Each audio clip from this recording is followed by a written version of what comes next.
If you're a church that has a ton of questions about reopening their doors after quarantine and you want answers, this is the right video for you. In this video, we're going to reveal all our numbers and strategies for you to use for your own congregation. We're going to talk about our findings in demographics, our expectations. We're going to talk about the strategies that we used, what worked, what didn't work. We're going to talk about the response and the behaviors that we observed. And all in all, we'll wrap up with what we learned. And if you stay till the end of the video, you're going to see some footage that I took off my phone so you could get a better understanding of what your church and will act and behave and what you can expect. My name is Aaron. I'm a pastor here in Port St. Lucie, Florida, Sunlight Community Church. I'm one of, about 4 or 5 pastors on staff here. And if you want more tactical videos like this, hit like and subscribe so we could keep on making them. Okay, so this pandemic has everything shut down. Governments, businesses. I don't have to explain it to you. You already have a great understanding of it. One thing that you might not have a great understanding of, though, depending on where you're viewing this video from, is that Florida does not care. Okay, Florida is on the forefront of reopening the state, reopening governments and businesses back up. Other states in other parts of the country are still locked down and sheltered in place. No, Florida's going out. We're partying. Our doors closed around mid-March, and they've been closed for about 2 months. Now, the governor of Florida, DeSantis, he, stated a 3-phase plan to reopening Florida. It's slow, it's safe, and it's step by step. And so we as a church have decided that we're going to follow the route that the government is telling us to. So being that we've decided to open up, there are a lot of questions that we had in our brain that we really had no idea what the answer was. How many people are going to show up? What type of people are going to come here? How should we handle it? What's our strategy? What will people be comfortable with? What is the public response going to be to us opening up, to the government opening up? How do we navigate as a church the political nature of this pandemic? Will people be upset? Is this responsible? When should we do it? And how should we get the word out?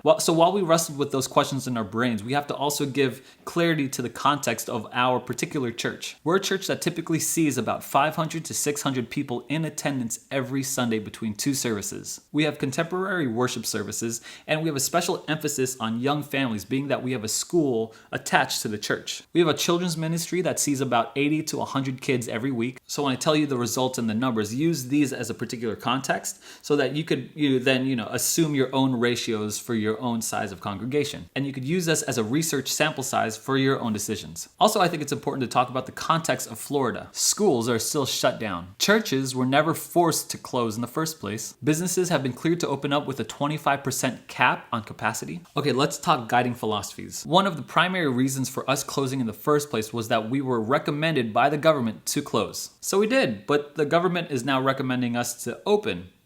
So we did. We understand that the nature of all this is highly politicized for whatever reason, and we as a church don't want to take one political side or the other. We don't want to say we're Democrat, if we're not opening, we're Republican, we're opening. We're not taking sides. We're strictly following the guidelines of the government. That's what we're doing. We're following that. There's no we chose not to say we're going to stay shut down if the government tells us to open, or we're going to stay open if the government tells us to shut down, in the beginning. Again, I want to reiterate that the impetus for closing was the government's recommendations, and that is the same for reopening. Before we get into the numbers that showed up on Sunday, let's get into the communication that we sent out, because I think that has an effect on the numbers that showed up on Sunday. Our communication expressed one service at 10 a.m., and it would mirror or pattern the template or worship service that we have online. Seating would be staggered, every other row, and that only family units would be, recommended to gather up, and it would be 4 chairs apart before the next family unit. Attendance will be capped at 25% seating capacity. Face masks are recommended, but not required. 2 hand sanitizing stations in the lobby. Those who are showing any type of symptoms of COVID-19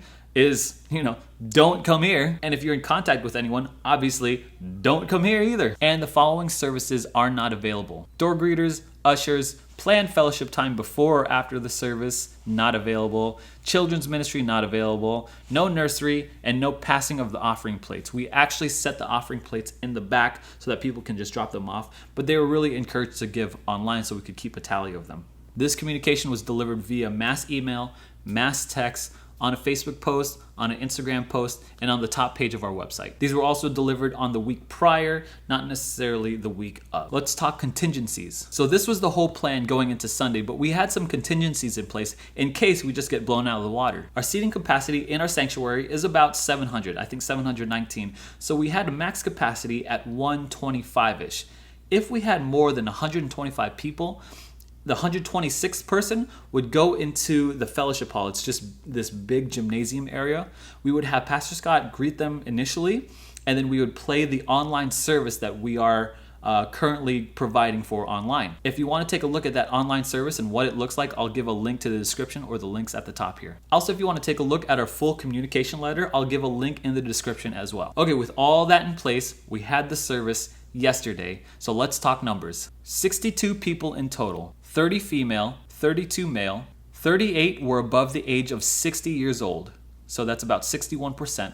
7 were under 18 years old, so about 11%. 5 people were wearing masks during service. Our worship service went about 55 minutes. Our typical worship services go for about an hour and 20. Okay, so let's talk observations and behaviors. Most people came with face masks on, but when they got into the church building and they were looking around, they started taking them off. So most people came to church with face masks on, but not a lot of them kept them on through the duration of the service. After service, half the people left almost immediately. The other half gathered in little circles all around the church. They weren't afraid to socialize. They weren't afraid to, say hi and get in like circles and talk to each other. When sitting down for service, people would come in and sit next to their friends, so the staggered seating didn't really affect them at all. Although we made recommendations against these things, we chose not to enforce them in any way. They just did what they wanted to do. We're not any kind of police or enforcers or quarantine experts. You all are grown enough to make your own grown decisions. That's on you guys. We're not going to enforce anything. We also observed that this first group of people are probably the least cautious people with the COVID-19 and all this stuff, which makes a lot of sense. There were also multiple people who were just super happy to be back with people around them. One lady came in crying. Just the first thing that they said to us was like, "I'm so happy that the church is reopening. I just have missed everyone." Other people have expressed that they were so lonely that they just wanted to see people again and their church family again. And really, on a personal note, that warmed my heart. I'm like, wow, we are so bonded together as a family. Like, people are really needing this. There were not many young families at all. The only baby there was mine, and she doesn't have a choice. There were a few men there without their wives. People were greeting each other with elbows and fist bumps. Here's some things we overlooked so that you could learn from our mistakes. The monument sign, the big sign outside, was not changed or updated.